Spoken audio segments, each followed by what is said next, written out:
Bismillahirrahmanirrahim. Assalamualaikum warahmatullahi wabarakatuh. Alhamdulillah, anak soleh dan soleha. Hari ini kita masih diberikan kesempatan dan kesehatan untuk melanjutkan pembelajaran kita. Nah, seperti biasa, sebelum belajar, marilah kita bersama-sama membaca doa.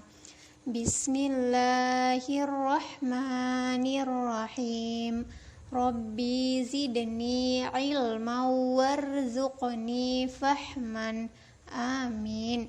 Ya, baik anak soleh dan soleha, di pertemuan hari ini kita akan melanjutkan pelajaran pendidikan akhlak dengan materi adab-adab dalam meminta izin. Iya, jadi sekarang kita akan menyebutkan beberapa adab-adab dalam meminta izin. Nah, silahkan diperhatikan slide berikut. Ada beberapa adab-adab dalam meminta izin yang diajarkan oleh Rasulullah Shallallahu Alaihi Wasallam.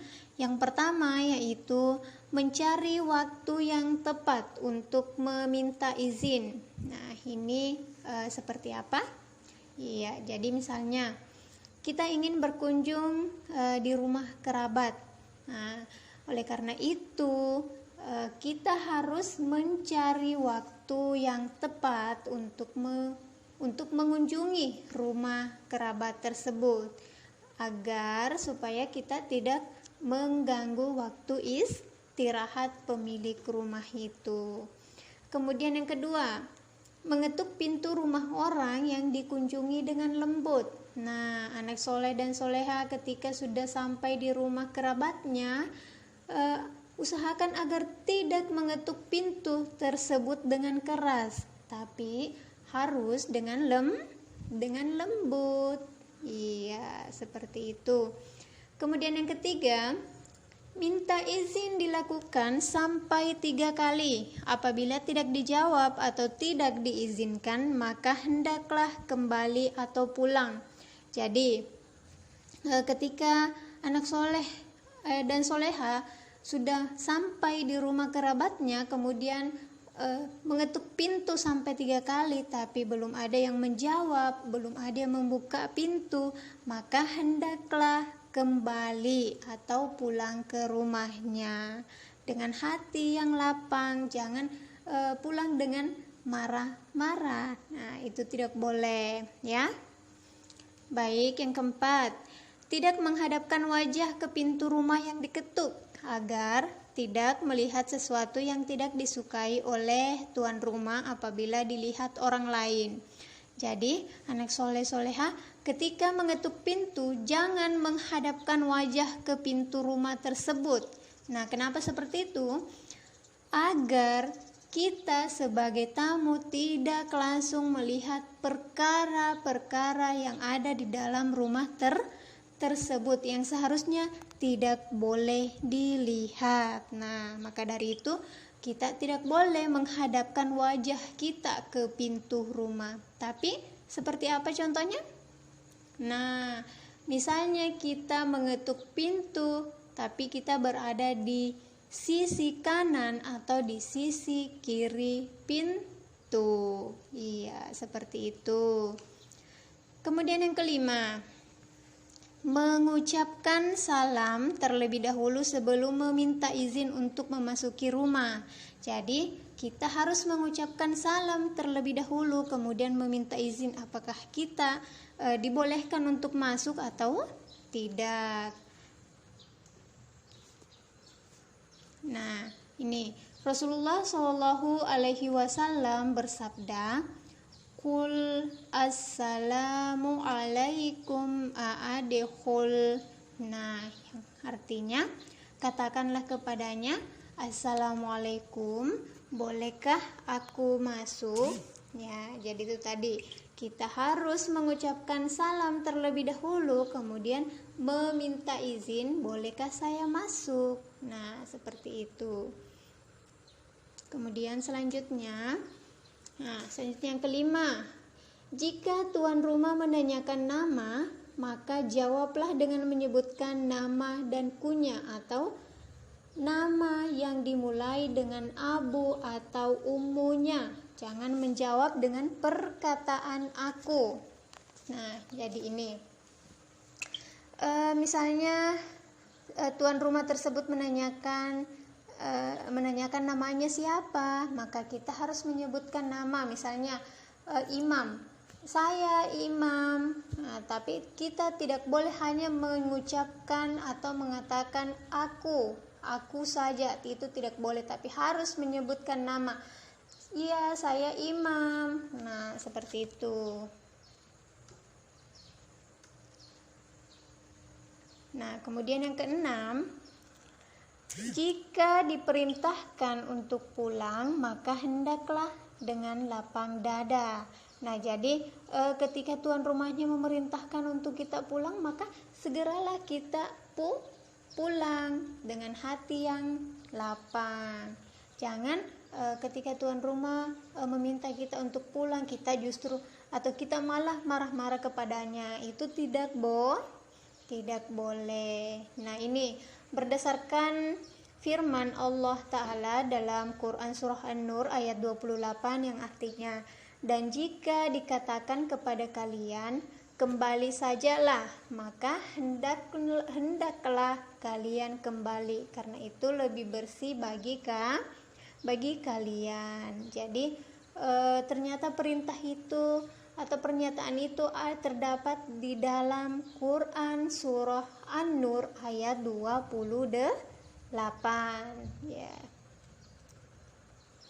Nah, kemudian yang ketujuh, tidak masuk rumah seseorang apabila penghuninya sedang tidak ada, agar tidak melanggar hak-hak orang lain.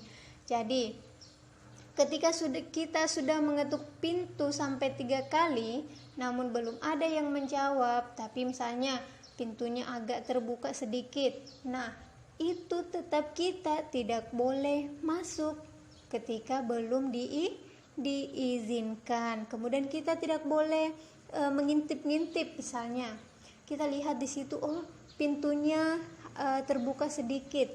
Nah, meskipun seperti itu, kita tidak boleh mengintip-intip, karena itu tadi jangan sampai ada perkara-perkara di dalam rumah tersebut yang seharusnya kita tidak boleh lihat. Iya, seperti itu.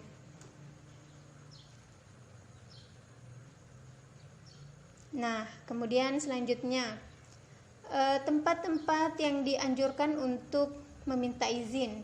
Ini ada 2. Nah, yang pertama yaitu ketika hendak masuk ke dalam rumah orang lain dan hendak masuk ke ruang atau ke kamar orang lain.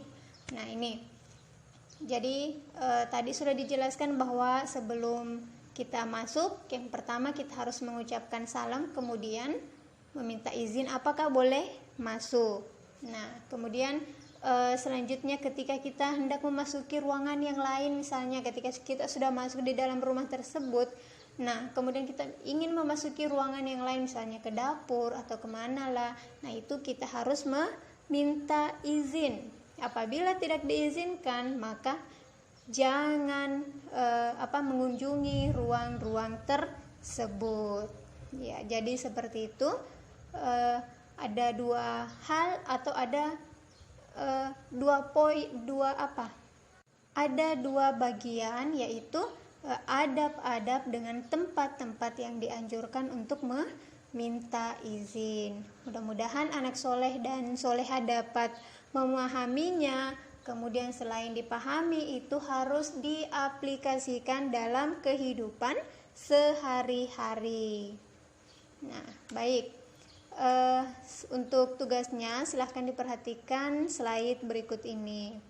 Di sini ada 5 nomor. Yang pertama yaitu tuliskan apa yang diucapkan ketika meminta izin untuk masuk ke rumah seseorang. Nah, jadi tuliskan apa yang diucapkan ketika kita meminta izin untuk masuk ke rumah seseorang. Kemudian yang kedua, bagaimana posisi orang yang meminta izin ketika berdiri di pintu. Nah, itu tadi sudah Umi jelaskan juga bagaimana posisinya.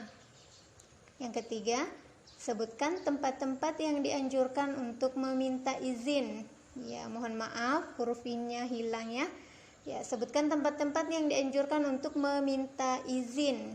Kemudian yang keempat, sebutkan 3 adab-adab dalam meminta izin. Jadi sebutkan 3 ya, 3 saja. Dan yang terakhir, tuliskan ayat yang terdapat pada Quran Surah An-Nur ayat 28. Jadi ini anak soleh dan soleha menuliskan ayat yang terdapat di dalam Quran Surah An-Nur. Kan yang tadi sudah kita bahas itu hanya artinya. Nah sekarang Umi minta anak soleh dan soleha menuliskan ayatnya ya. Iya. Baik.